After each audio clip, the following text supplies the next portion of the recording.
Dogs, man's best friend. They love nothing more than living with us, working with us, and being our mate, buddy, pal. But in this series, we reveal who are our dog's best friends. With stories from all four corners of the globe, highlighting the extraordinary bond between some of the animal kingdom's most unlikely, most implausible, and sometimes most ridiculous friendships. Like a hound being friends with an orangutan. His relationship is 100% a boy and his dog. Or a two-legged dachshund finding a friend in a three-legged feline. Human beings have made up this phrase. They fight like cats and dogs. Nobody sent the memo to Henry and Tink. A hunting dog can be besties with a Harris hawk. It's not something you're going to encounter in the wild. And three non-canine creatures from different corners of the earth find common ground. We're going to lift the kennel lid with stories of bravery, courage, and companionship as we celebrate.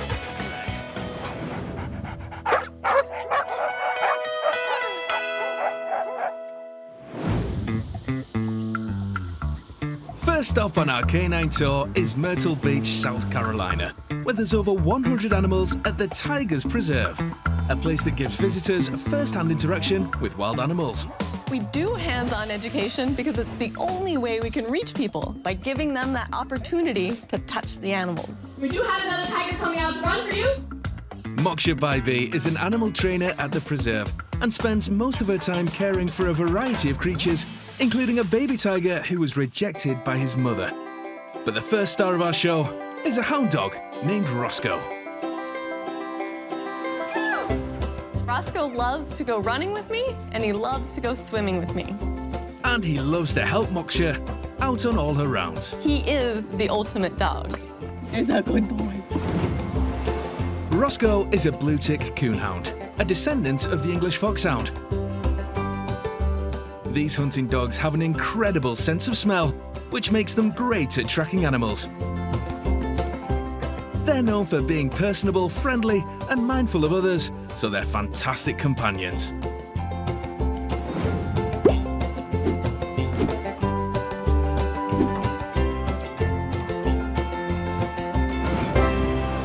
Roscoe is a phenomenal dog that just has so much patience. Roscoe might be the most relaxed dog in South Carolina, or maybe he's just worn out from all that play with his best friend, an orangutan named Surya. I've never seen anything quite like Surya and Roscoe, where you have two animals of such completely different species coming together from very different environments and then becoming the greatest of friends. Surya met many other dogs in his life, but he was never able to have the relationship that he has with Roscoe. I believe Roscoe thinks Surya is a human. He's submissive to him, he listens to him, and he wants to please him. It's just been so cool to sit back and watch all of this happening. It's a bit of a puzzle as to why an adult dog would be forming a relationship with an orangutan. And one possibility is that from the dog's perspective, this is just a somewhat strange form of human being. Orangutan translates from the Malay and Indonesian words as person of the forest. Of all the great apes, the orangutans are the only redheads, the only ones living outside of Africa, and the only ones living in the trees.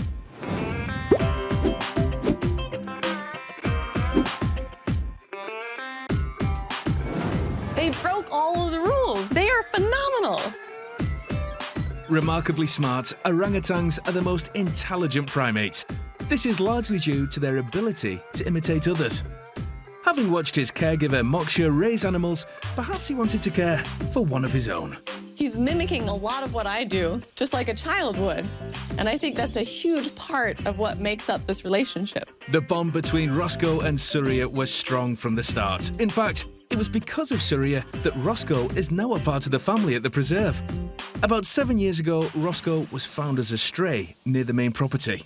We're out playing around together, and then up runs a skinny little hound dog. Surya just wanted to explore the dog. He walked up to it and touched it, lifted up his ear, just wraps his arms around that dog and loves on that dog, and the dog thinks they're friends too. It didn't take long for Surya to convince them that Roscoe was here to stay. Surya was sure that Roscoe needed his friendship, and he was hell-bent to make sure that it was going to happen. Once it was obvious that Surya was madly in love with this dog, then it was all fine. Right away, Surya took on a paternal role with Roscoe, bathing him and feeding him. Surya said, "Here, I have some food. Would you like to eat?" In the wild, when food is abundant, male orangutan will share with others during feeding, which results in valuable social interaction. I think that Surya, he has his mind tied to Roscoe. Roscoe is his first love, his incredible first pet. If animals are the right age and it's the right time, they'll get along, but they don't necessarily stay. The fact that this has stayed shows that there is real love and real friendship.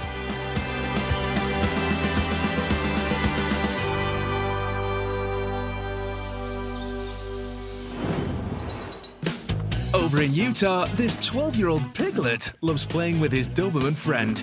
He's one of a large litter of piglets, and as the owner says, the piglets think themselves as dogs and think of the Doberman as their best friend. Believe it or not, this little guy is looking to take a nap on his big friend, but is having trouble getting up there. Uh-oh, maybe the floor will have to do. Coming up, an unlikely friendship between cat and dog. They absolutely adore each other. And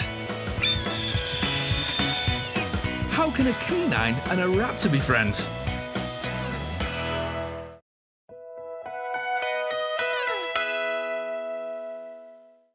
Welcome back to Dog's Best Friend. Dogs are known as man's best friend, but our four-legged mates have many other friendships with all kinds of animals who can prove they're a dog's best friend. After being adopted from another family, Krieger and Beak instantly became friends. Despite their massive size difference, Krieger is extremely gentle with Beak. In fact, Beak is the bully of the friendship. He loves to coax Krieger into coming over to his cage and then nip him in the face. But although they do tease each other, they also look out for one another. Krieger will sit by the cage while Beak will groom Krieger. Their favourite time of day is family time, which is when all the animals in the house sit on the bed and play with each other. And while most of the animals in this house get along, Beach and Krieger are truly the best of buds.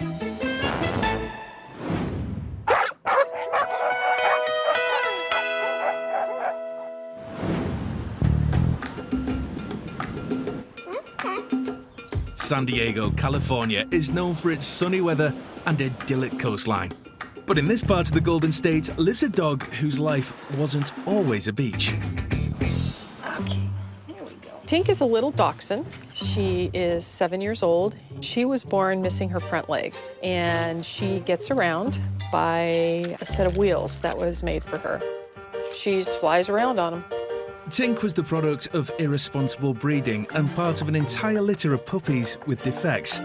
Tink and her siblings were brought to a local vet who happened to be friends with Belinda Conhine and Linda Hampshire. Come on, Tink, this way.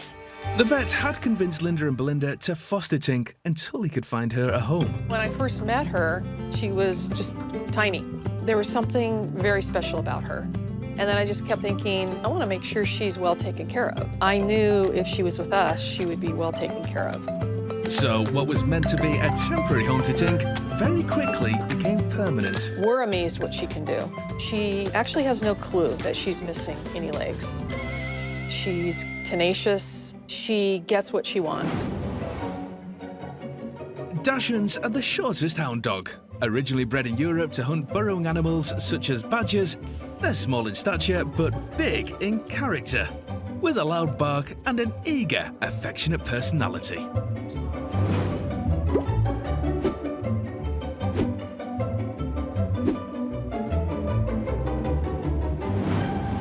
Everybody always says, Oh, I feel so sorry for her. We don't feel sorry for her. You shouldn't feel sorry for her. She's perfectly happy. With her supportive owners, Tink leads a charmed life, and it's a long-term relationship with a three-legged cat named Henry that puts the extra spring in her step. They absolutely adore each other. Henry and Tink have been friends for 6 years now, but because Henry lives about 20 miles away from Tink, Tink and her owners make the trek regularly to ensure the two animals get adequate playtime together. When Tink comes over, Tink's wildly excited. Sometimes she just can't control herself. She just immediately runs to every room to find Henry. In this relationship, the girl always comes to the boy's house. I wish that was the case for me. Tink would go all over the house looking for Henry. And then when Henry would figure out that Tink was running around, and she would jump up and look at him up on the chair, or he'd get on the counter. And so it was kind of a little game that they had. You know, they certainly entertained us. We'd sit around and laugh at them, wondered what we did before the cat and the dog, you know, what we talked about before them. Henry is a grey mackerel tabby characterised by the M-shaped mark on his forehead. Thought to have been domesticated by the Egyptians 4,000 years ago, it's believed that cats are the most popular pets in the world.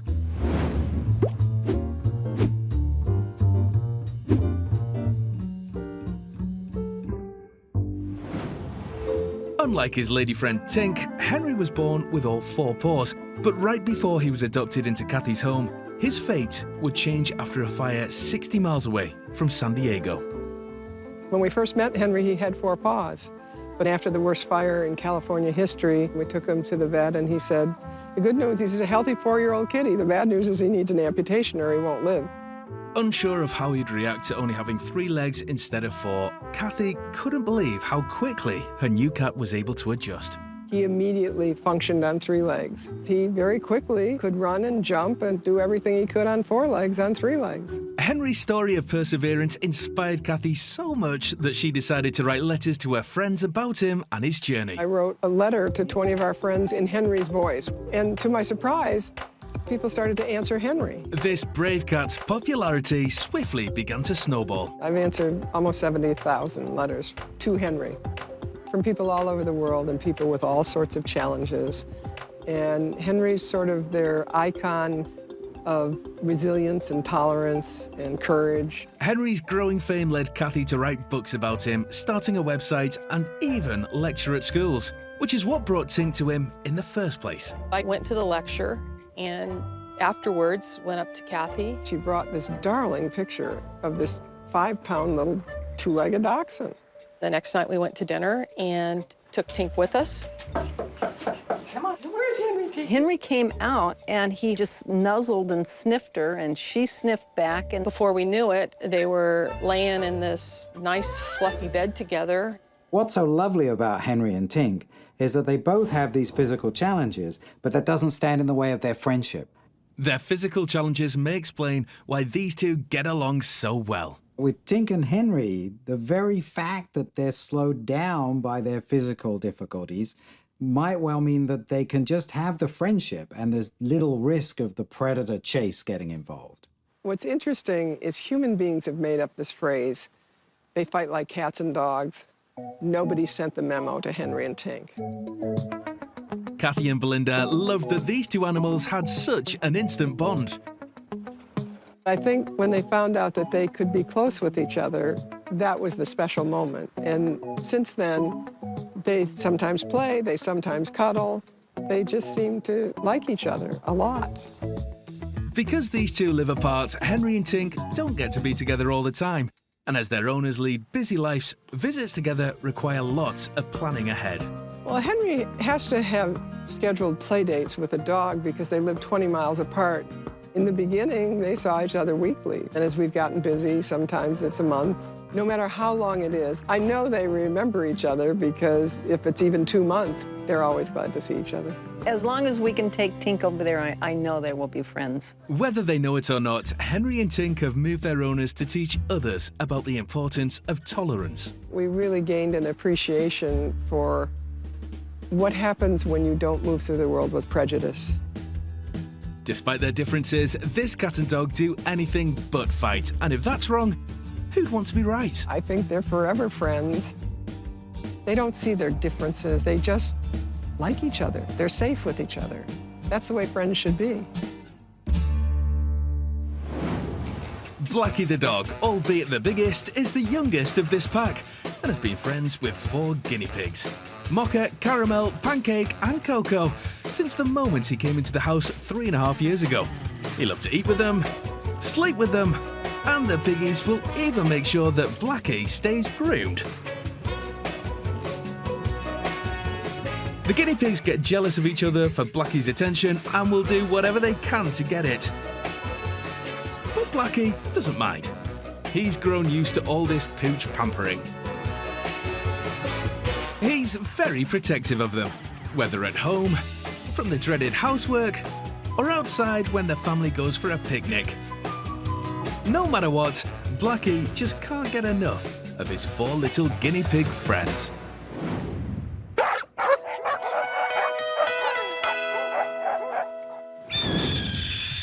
Off to Canada now, and sitting on a 22-acre property in Caledon, Ontario, you'll find a couple who's traded in their office jobs for the birds. Okay, go on. We started this company last year called Royal Canadian Falconry. We do basically everything falconry related, from bird control to education and experiences.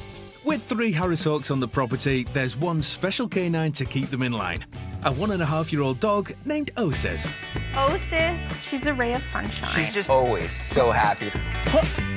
She's friendly and she's cuddly and she can relax. She's the most cuddly dog I've ever met. Yeah, she can just hang out all day on the couch with you if you want. You can take her out into the forest and she'll run and run and run. She's just all around. Just an incredible dog. Osis came from a Mohawk reserve as a puppy, which is where she inherited her interesting name. And it's funny too, because we were thinking of naming her Maple. Being from a Mohawk reserve, she already had names, and her name was Osis. So we said, well, what does that mean? She's like, maple sugar. So, like, well, I guess that's her name. Osis is a mix of 3 breeds. A Newfoundland is a large working dog known for its calm disposition and loyalty. A Border Collie is a sheepdog prized for their intelligence and obedience. And a Beagle, a hunting hound with a superior sense of smell, who loves to track animals.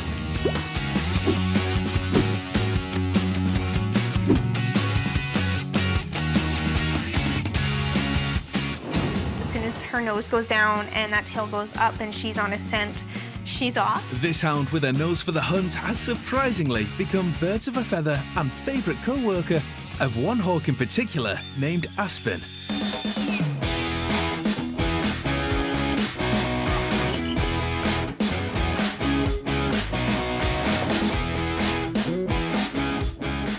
Training Harris Hawks means that a large part of every day is spent out hunting. The role of the falconer is to keep their birds stimulated by setting them up for success in the field. Dogs like Osis make great hunting partners because they're able to easily flush out prey for their partners in the sky. In this hawking team, Osis has taken over ensuring that Aspen is almost always successful. It's a mutual friendship. I think they both have a great time doing what they're born to do. I would say it's a rare relationship. It's not something you're going to encounter in the wild, especially with 2 predators. The most amazing thing about this interspecies relationship to me is the fact that a terrestrial mammal, like a dog, like Osis, can bond to a hawk that spends most of its time in the sky. That's just actually amazing, I think. I don't think this would ever happen in the wild, ever.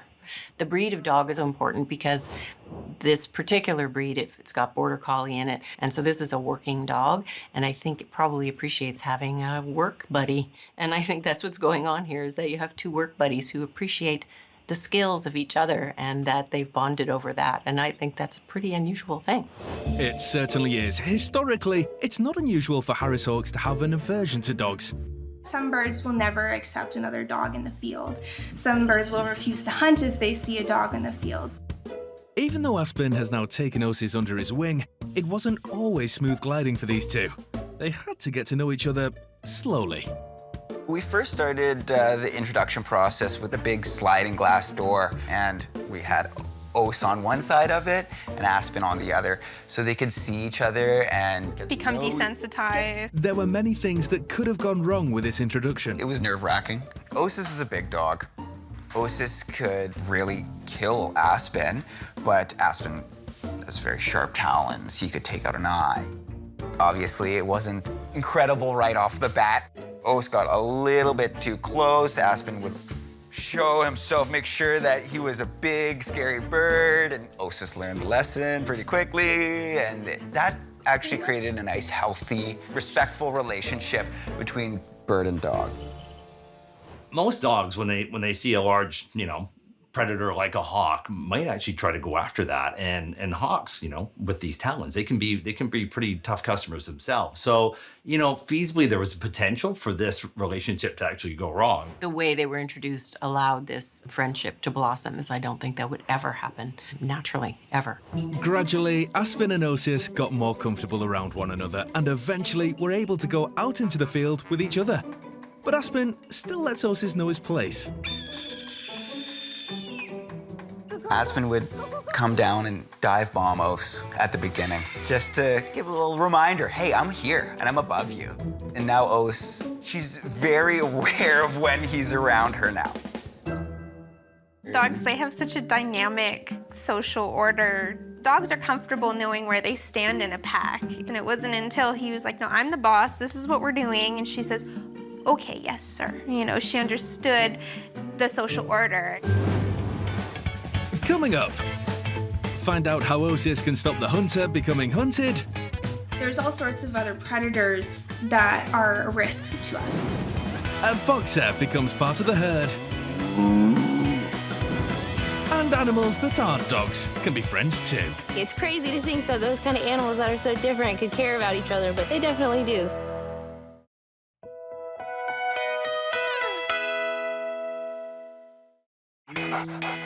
Welcome back to Dog's Best Friend. Man's best friend has always been a dog, but our furry buddies have friendships with almost every other kind of critter, and they can also show that they are a dog's best friend.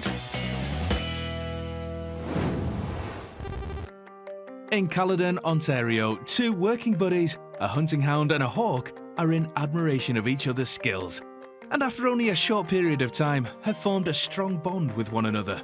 When I first noticed that they were actually hunting and working together, Aspen does this great thing called following on. Come on. We walk ahead and he follows us.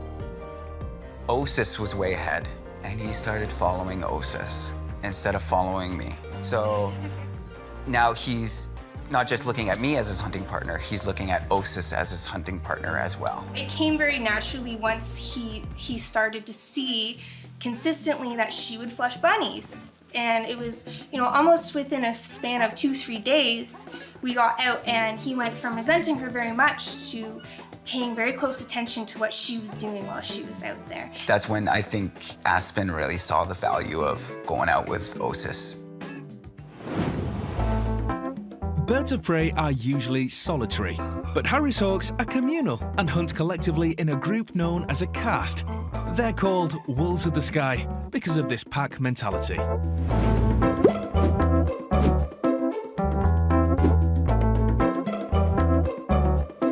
The Harris hawk is a cooperative hunter, which means it already has an innate ability to relate to other Harris hawks around hunting. But what's cool is that innate ability transcended a species line, and somehow that hawk used its innate ability to relate to a dog.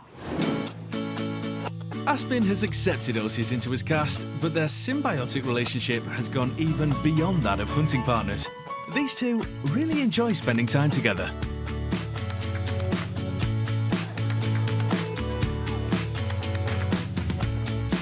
Very intently watching her. He's very comfortable with her here. When they're back in those bushes and she's trying to flush, his focus is solely on her. Even though Aspen is the boss, out in the wild, there are many predators looming that Aspen needs to be careful of. Who's that? That's the Cooper's hawk. Actually, that's the same one that tried to eat Aspen last spring. Yeah, that's right. There's all sorts of other predators that are a risk to us. All right, go on, bud. You know, we've had instances where red-tailed hawks and even other Cooper's hawks will come in and try to, you know, intimidate him and maybe think about making a meal. But when Osis is here, nobody messes with him. So, you know, I think it's possible that he's figured out that she's almost a sense of protection. He started understanding her value as a partner.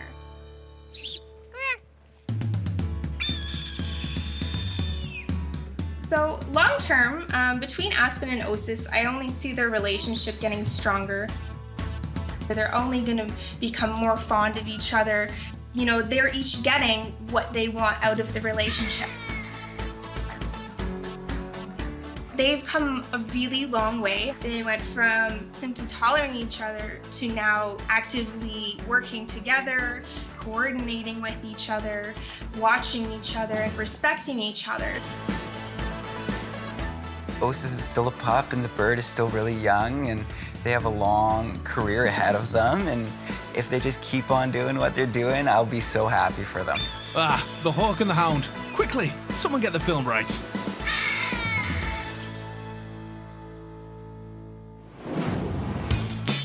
Finally, we're in good old Blighty, and a farmer's field near Newcastle is the site of a potentially deadly encounter.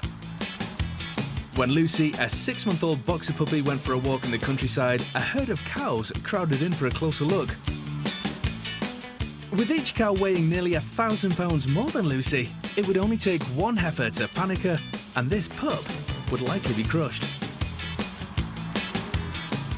But by showing submission to these big beasts, Lucy has opened the door to another type of crush, the puppy love kind.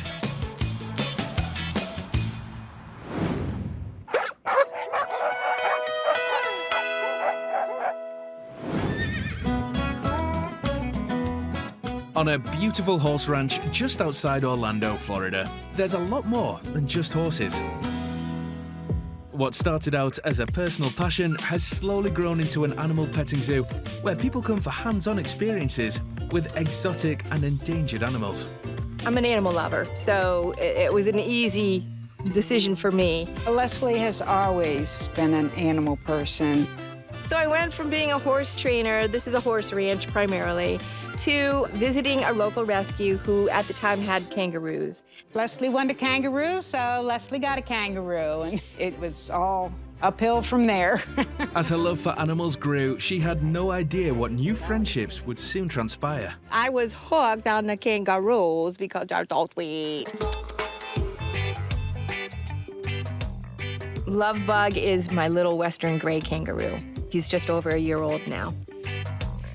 To me, Lovebug is a very special little kangaroo, and I have 3 kangaroos. Even as a baby, I picked him up out of the pouch, which is very scary for a baby kangaroo, put him on my shoulder, and he took a piece of hair and started suckling on it. He's been the same way with all of the other animals here. Walk right up to him. Hey, who are you? Are you my brother?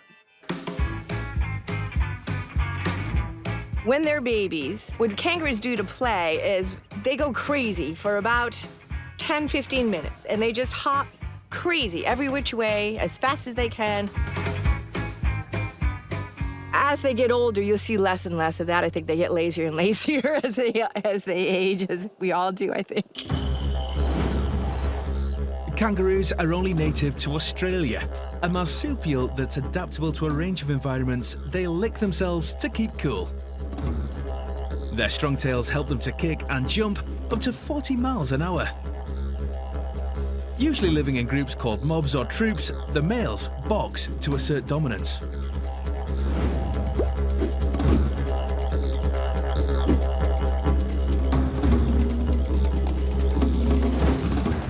While kangaroos can be social creatures, no one expected that Lovebug's closest friendship would be with a little deer named Mojo.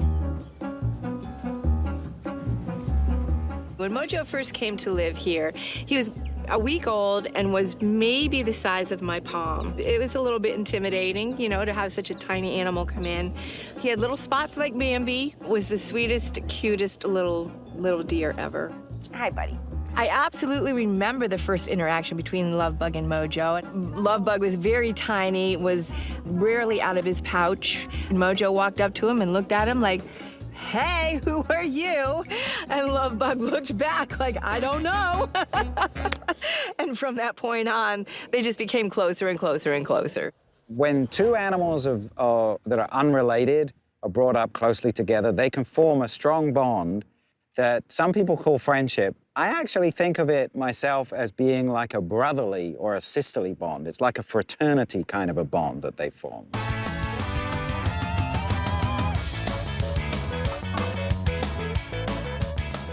Obviously, they're different heights now, so Bug can't really sit back and kick Mojo because he's too short. Mojo can't really play soccer with Bug because he's too tall, but what Mo will do is headbutt Buggy in the rear and kind of get him hopping a little bit. Bug will turn around, grab Mo by the head and say, hey, stop that, and this will just go on and on and on. Muntjac deer are the oldest known deer, appearing 15 to 35 million years ago. Introduced to Britain in the 19th century from China, they've black stripes on their faces and, unusually, scent glands below their eyes.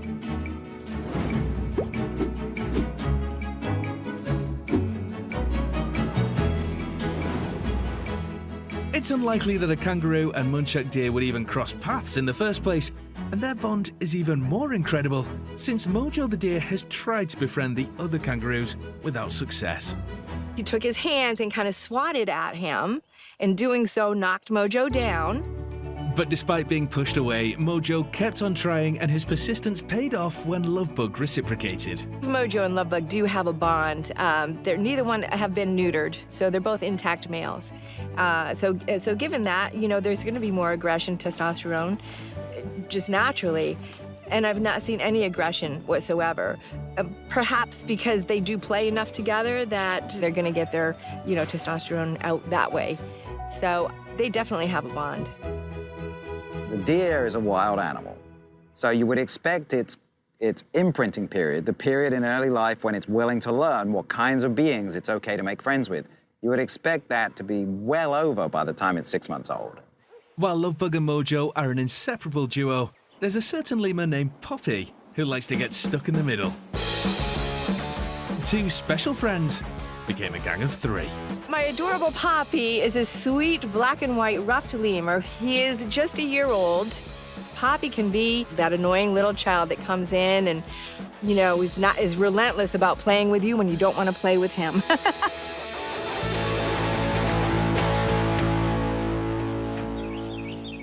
He definitely does pull ears. He'll, I call it a hit and run. He'll come in, take a little bite and go. He's just your typical little brat. They've accepted him, and he's included now into their little antics. The rough lemur is the largest of all lemurs. They're native to Madagascar and are critically endangered. They're very animated, and they've a dozen different alarm calls that can specify where danger lies or which predator is approaching.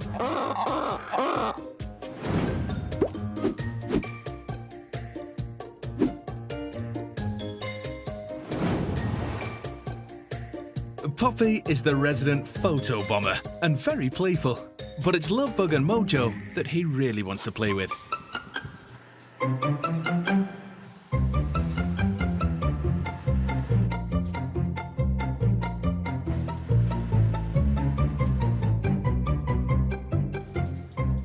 The fact that he is a rough and tumble kind of guy has probably helped his relationship with the other two because he can hang in there. He may jump away for a minute, but he'll come right back for more. He's the annoying one of the bunch, but it's all in good fun. They still definitely love each other. Bug kind of is the bridge between the two extremes. You know, Mojo is kind of laid back and quiet, whereas Poppy is really rambunctious and hyper. So Lovebug would kind of be the calming force there between the two. I believe this is extraordinary because, number one, they would never even know each other in nature, right? They're from different continents, so they would never come into contact, never mind play with each other. It's crazy to think that those kind of animals that are so different could care about each other, but they definitely do. They keep an eye on each other and stuff. From a scientific point of view, the strangest part of that threesome is that they were apparently adults, or at least well past the period that you would normally expect them to be forming these kinds of bonds. Despite their physical differences, the three friends show a remarkable ability to adapt. Perhaps their sibling-like behaviour is a result of their unique upbringing. I'd say they're a little spoiled. Grandma's got dinner. A treat. We always have to bring treats when we come up to see the grandkids. It's what grandmothers do, right? Here, let Grandma get it for you. Actually, right now, we are growing papaya for all of the exotics. Good stuff, huh? We definitely are not a conventional family, but we are very, very close. To me, my animals are my family. They are her babies. They're like siblings, you know, and they probably don't fight as much as human siblings. That's why the animals are the three amigas. It's really the four amigas, because Leslie's in there.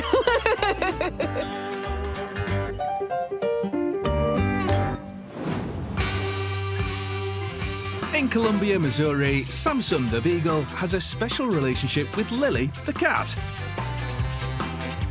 Lily was found as an injured stray and was incredibly timid when she was first brought into her new home. Samson, however, was very curious and anxious to meet the newcomer, and it didn't take long for Lily to come around. Now these two nap together and chase each other around the house. Even though Samson should be the more dominant of the two, their owners say Lily definitely wears the trousers in the relationship as the matriarch of the house. Coming up, a goat and a guard dog. They have a special bond. But how will the protector become the protected? And a raccoon becomes friendly with a pair of house cats.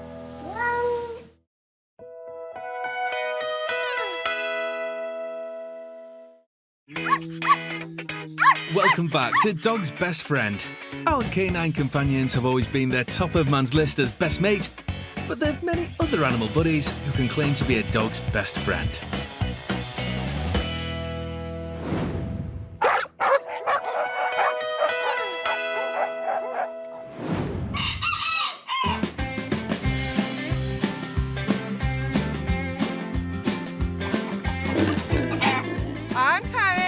In Alliston, Ontario, you'll find a lively brood of animals who call this hobby farm home. Hi, guys. Hi, baby.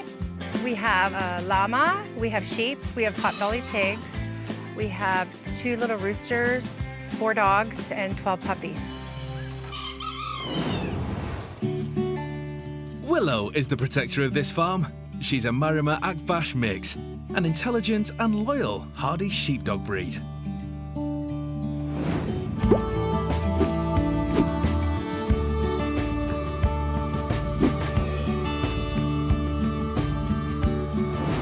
We picked Willow off a guy who comes with a truck.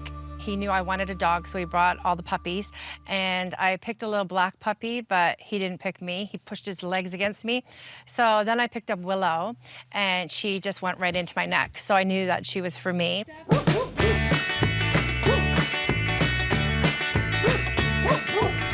When Willow is guarding, Willow will patrol the area. We have 30 acres, and she will go around and check out what's happened all night out on the property.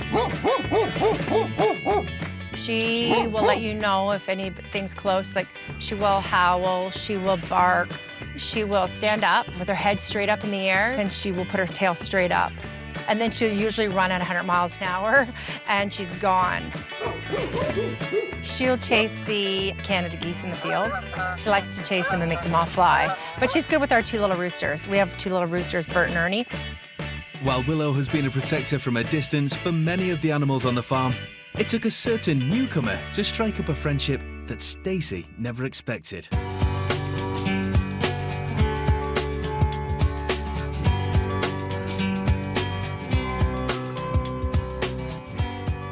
When Billy arrived, he was a little bit skittish and shy. He ran right into his pen and just kind of wanted to be on his own. He was scared.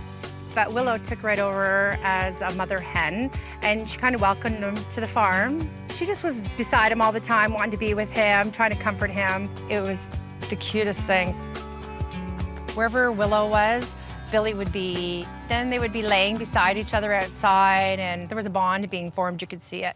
Billy soon recognized a kindred spirit. I think the first time I saw Billy and Willow a little bit closer and like little buddies was when they both came in the house for cookies. Do you want a cookie? There you go. Billy had picked a cookie up and dropped it and kind of then picked it up and Willow took it out. Billy had given the cookie to Willow. It was a really cute little moment. Willow is on that farm to protect, and it's not simply to protect by alerting everybody else that there's a problem or potential danger on the farm. They're herding dogs, like they're raised to look after livestock. So this goat gets a lot of protection from this dog. This is where this kind of friendship is developed. These two spend all their time together, but Billy isn't the only one who has a crush on Willow. This handsome fellow is named Farmer, and he was a little jealous when Billy first came to the farm. He was a little bit upset. Farmer and Billy have nothing really to do with each other. She was paying more attention to Billy the goat. These two would run around in the field and go and eat the alfalfa out of the field. Farmer has a disability. Farmer has 2 short legs at the front, and he's missing a few toes on each feet and his pads. So he kind of holds his foot up in the air and limps. We are getting him a prosthetic leg made, so you would see him watching them. I think probably Willow has some fun with Billy that she can't have with Farmer. Probably just getting that activity with the goat is super fun.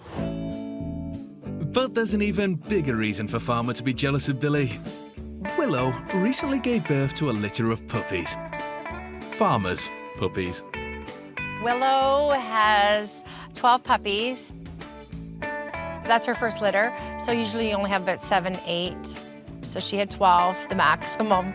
But Willow surprised everyone with who she wanted by her side. Billy is allowed in, but Farmer, the dad, is not. I was surprised. Aw, still together. Billy's keeping her company. She's in labor.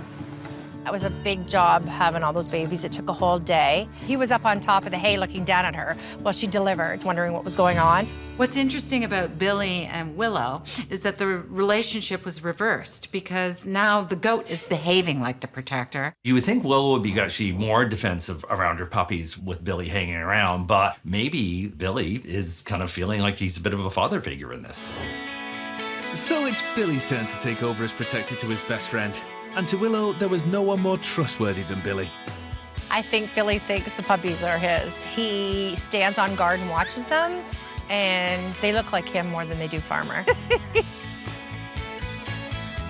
Now that Billy is a surrogate dad to the pups, he and Willow are closer than ever. One might be a goat and the other a dog, but the puppy love these two share has blossomed into a loyal and trustworthy friendship. They have a special bond.